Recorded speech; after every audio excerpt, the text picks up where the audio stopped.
I remember when I was maybe like 22 years old, I had this older friend. He was kind of like a gay mentor, like an older gay brother to me. And he was maybe 15 years older than me, so I'm 22, he's about 37. And I remember this one day I just said to him, Michael, of your 37 years, what's been the best age so far for you? And he actually didn't even take too long to answer. He said 30. I was like, oh, that's interesting. That's very specific and also really quick. Where'd you come up with 30?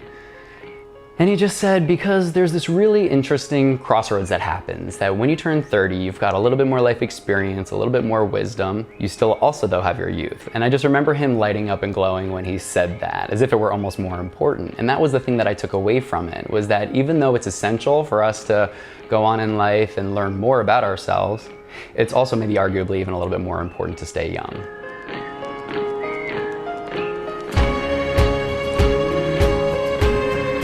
Ageism is basically when we're saying that as a society we value youth over advanced age. Doesn't seem like it makes any sense. You'd think the older that you get, the more wisdom you have, and that's the thing to be valued. Yet, it's the opposite, and we continue to be really youth-obsessed as a culture. At a baseline, what we're talking about is money and consumerism. Money talks. In order to have consumerism work, it means that you have to have a market and a group of people that you can sell things to. We didn't actually have kind of a young market or youth culture kind of up until around like the mid 19th century, early 20th century, and pop culture that would come from that. So even things like books and music and movies, things that also have products attached to it, it becomes very specific to that demographic.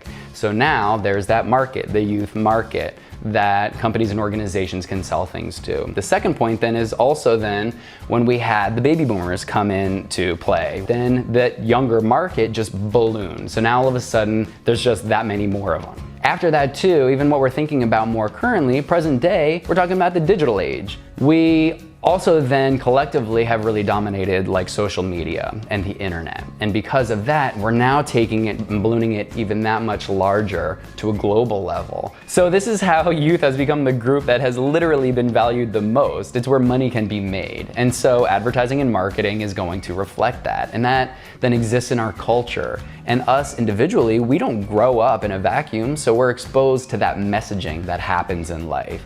That when you're younger, you're more valuable. It's where more attention and money goes.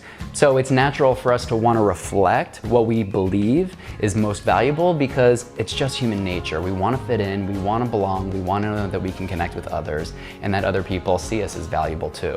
So the problem with all of this is that it is bullshit, like total bullshit. And even though rationally we know it's all bullshit because the larger truth is that we all matter and that we are all equal, there's still a social reality that's in play that we have to be realistic about and check in on because our society does have a certain ranking and hierarchy that exists.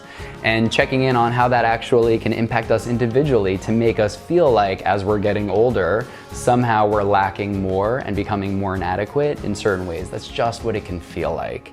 I know for myself as a gay man, I've already had to deal with some of that shit. Like I've already had to deal with ways that society has told me that somehow I'm less than and I am inadequate and having to work against that. And now to be doing that also as an aging gay man, it can feel like a double whammy. Now it's getting compounded and can be a little bit more tricky. Certainly not the only group having to deal with this, many others, including, I don't know, maybe half the population, like women, have lived in a sexist society where it's been a little bit more challenging to have an accurate sense of worth when society's telling you that men are more important, right?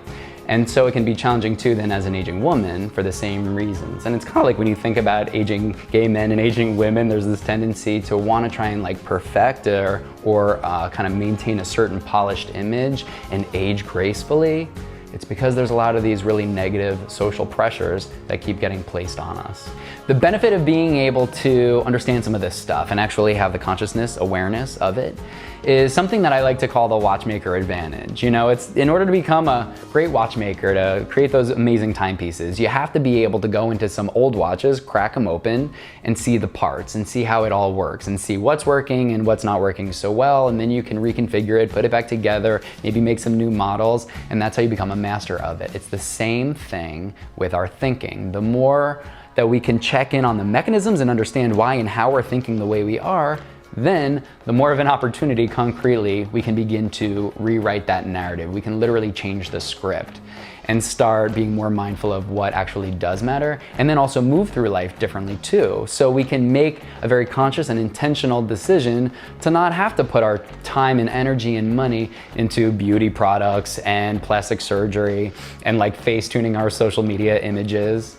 We can redirect that towards the things that do matter, our passions, the relationships in our lives, because those are the things that actually make us light up, so then we can cast away the dark fears that somehow we're gonna age out of the ability to be loved.